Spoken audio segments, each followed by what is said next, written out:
Qu'est-ce que la glande pinéale? Introduction. La glande pinéale est une glande neuroendocrine qui sécrète la mélatonine responsable du contrôle physiologique du rythme circadien. Une nouvelle forme de biominéralisation a été étudiée dans la glande pinéale humaine, constituée de petits cristaux de moins de 20 microns, ces cristaux de par leur structure et leurs propriétés piézoélectriques.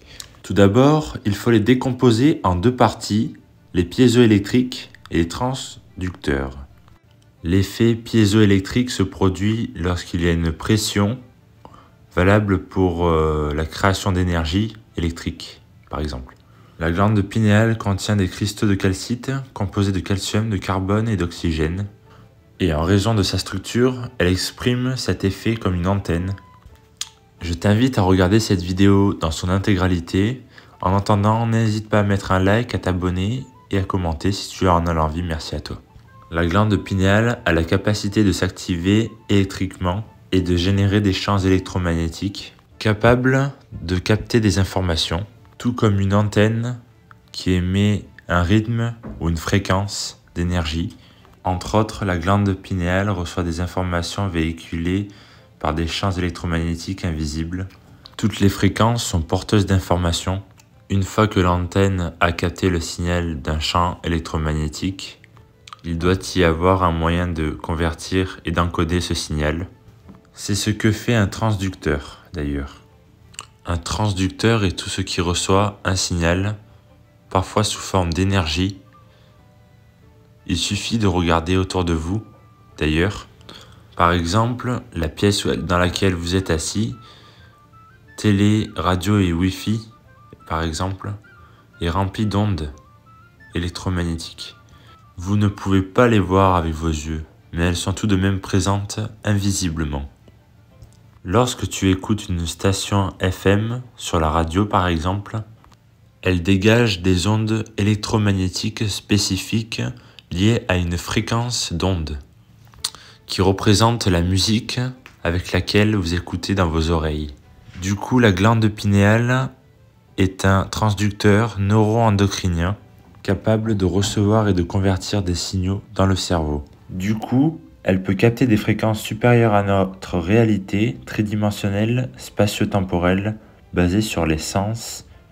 Une fois activée, la glande pinéale peut se brancher sur des dimensions supérieures de l'espace et du temps. Elle peut alors transformer des informations véhiculées par ces fréquences en images vivantes et en expériences transcendantales, lucides et surréalistes dans notre esprit. Pour que la glande pinéale s'active, certaines choses doivent se produire. Alors abordons le thème et ce sujet-là plus précisément. Le mot piézoélectrique est dérivé des mots grecs piézine, qui signifie presser ou appuyer. Du coup, lorsque l'on fait du sport intense, on pousse le liquide céphalorachidien contre la glande pinéale. Et c'est précisément ces exercices qui compriment les cristaux dans la glande pinéale. Les cristaux de la glande pinéale génèrent une charge électrique en réponse au stress que l'on exerce, bien entendu.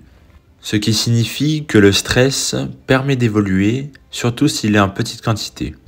On parlera alors d'un stress positif et bénéfique, surtout. Lorsque nous respirons par le nez, nous contractons simultanément les muscles intrinsèques. Nous accélérons le liquide céphalorachidien dans le cerveau. Si nous suivons le mouvement de l'énergie jusqu'au sommet de la tête, eh bien, cela augmente la pression intrathécale. Lorsque l'on fait du sport intense, cela active la glande pinéale et permet de la développer et sert de fréquence et devient une antenne d'ailleurs. Cela crée l'effet piézoélectrique, bien entendu, capable de capter des fréquences électromagnétiques de plus en plus fines et rapides. Comme vous le savez maintenant, lorsque vous respirez, vous envoyez des charges le long de votre colonne vertébrale. Que permet le développement de la glande pinéale? Lorsque l'on développe la glande pinéale, on devient plus conscient et plus éveillé que d'habitude. Si tu as apprécié cette vidéo et tout le travail que j'ai également réalisé, N'hésite pas à t'abonner et à laisser un commentaire et à mettre un like. Merci à toi. C'est très sympa.